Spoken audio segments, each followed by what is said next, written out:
ఎమ్మెల్యేల ఫిరాయింపుల్ని ప్రోత్సహిస్తున్న కాంగ్రెస్ కి ప్రజలు తగిన బుద్ధి చెప్తారన్నారు బీఆర్ఎస్ నేతలు. గతంలో 10వ తరగతి ప్రశ్నాపత్రం లీకేజీపై మాట్లాడిన బీజేపీ లీడర్స్ నీట్ లీకేజీపై ఎందుకు స్పందించడం లేదన్నారు. ప్రజాపాలన అందిస్తున్నామని చెప్తున్న సీఎం రేవంత్ ప్రభుత్వ పథకాలతో పాటు మౌలిక వసతులు కల్పించాలన్నారు గులాబీ నేతలు.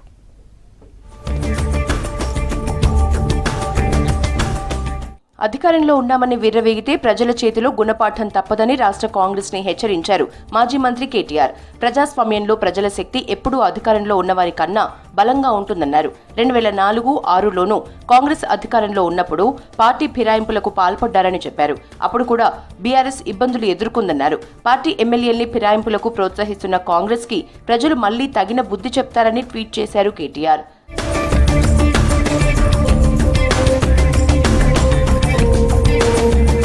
గతంలో 10వ తరగతి ప్రశ్నపత్రం లీకేజీ జరిగిందని ఆరోపించిన బండి సంజయ్ ఇప్పుడు నీట్ లీకేజీపై ఎందుకు స్పందించడం లేదన్నారు.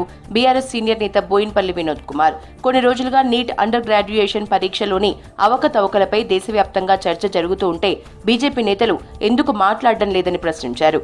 నీట్ పీజీ పరీక్షను క్యాన్సిల్ చేయడంతో లక్షలాది కుటుంబాలు ఆర్థికంగా మానసికంగా బాధపడే దుస్థితి కేంద్ర ప్రభుత్వం తెచ్చిందన్నారు. 10th క్లాస్ పరీక్ష పేపర్ లీకేజ్ అయిందని చెప్పి ఆ రోజు మీరే మాట్లాడిన బండి సంజయ్ గారు ఒక్కొక్క విద్యార్థికి ₹1,00,000 ఇవ్వాలి, కేటీఆర్ గారిని బర్తరఫ్ చేయాలి, హైకోర్టు జడ్జితో విచారించాలని చెప్పారు కదా.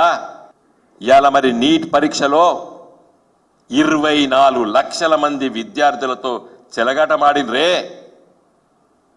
మరి వాళ్ళకి ఒక్కొక్కరికి ఎంత కంపెన్సేషన్ ఇస్తారు? ఎవరిని బర్తరఫ్ చేస్తారు? సుప్రీంకోర్టు జడ్జితోని విచారించాలని చెప్పి కూడా మేము డిమాండ్ చేస్తున్నాం.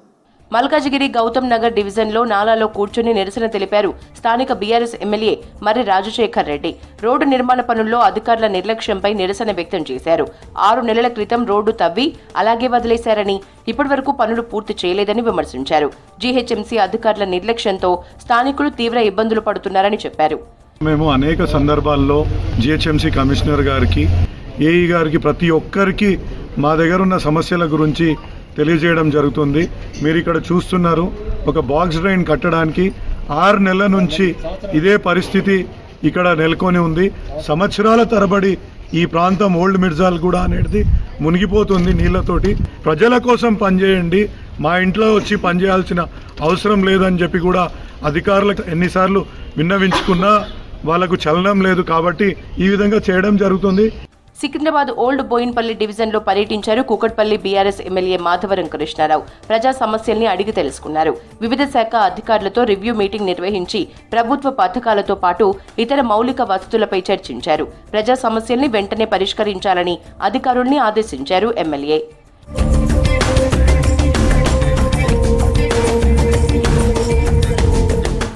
జగిత్యాల ఎమ్మెల్యే సంజయ్ ని కాంగ్రెస్ లో చేర్చుకోవడం అనైతిక చర్య అన్నారు BRS MLC L Ramana. Party మారిన ఎమ్మెల్యేలపై అనర్హత వేటు పడేలా చట్టం తెస్తామని రాహుల్ గాంధీ ఎన్నికల ప్రచారంలో చెప్పారన్నారు. రాహుల్ గాంధీ మాటకు రేవంత్ విలువ ఇవ్వలేదన్నారు.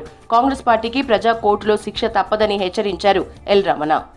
ఇతర రాష్ట్రాలలో, బీజేపీ పాలిత రాష్ట్రాలలో కాంగ్రెస్ పార్టీ ఎమ్మెల్యేలు చేరినప్పుడు వెంటనే కాంగ్రెస్ పార్టీ స్పీకర్ దరఖాస్తు ఇస్తున్నారు, డిస్క్వాలిఫై చేయండి అని చెప్పని. ఇతర రాష్ట్రాల్లో ఆ విధంగా కాంగ్రెస్ పార్టీ చేస్తూ ఇక్కడ ప్రతిపక్షంలో ఎంపికైనటువంటి శాసనసభ్యులనేమో స్వయంగా ముఖ్యమంత్రి కండువా కప్పి ఇళ్లకి వెళ్ళి మరి లోపాయికారు ఒప్పందాలు ఏ విధంగా ఉన్నాయో ఫిరాయింపుల చట్టం ఇస్తున్నటువంటి రాహుల్ గాంధీ గారు మరి తెలంగాణ ప్రజానికానికి మరి ఏమని సమాధానం చెప్పాల్సిన అవసరం ఉందని చెప్పని అటు రాహుల్ గాంధీని కూడా డిమాండ్ చేస్తూ, మీరు నయానా భయానా ఏదో విధంగా లఘు తీసుకొని చర్చకున్న మాత్రాన బీఆర్ఎస్ పార్టీ బలైన పడే సమస్య లేదు. ఎమ్మెల్యే సంజయ్ పార్టీ ఫిరాయించడంపై జగిత్యాల జిల్లా కేంద్రంలో నిరసన తెలిపారు. జగిత్యాల జిల్లా బీఆర్ఎస్ పార్టీ అధ్యక్షులు కల్వకుంట్ల విద్యాసాగర్ రావు తహసీల్ చౌరస్తా దగ్గర సంజయ్ కుమార్ దిష్టిబొమ్మను దహనం చేశారు.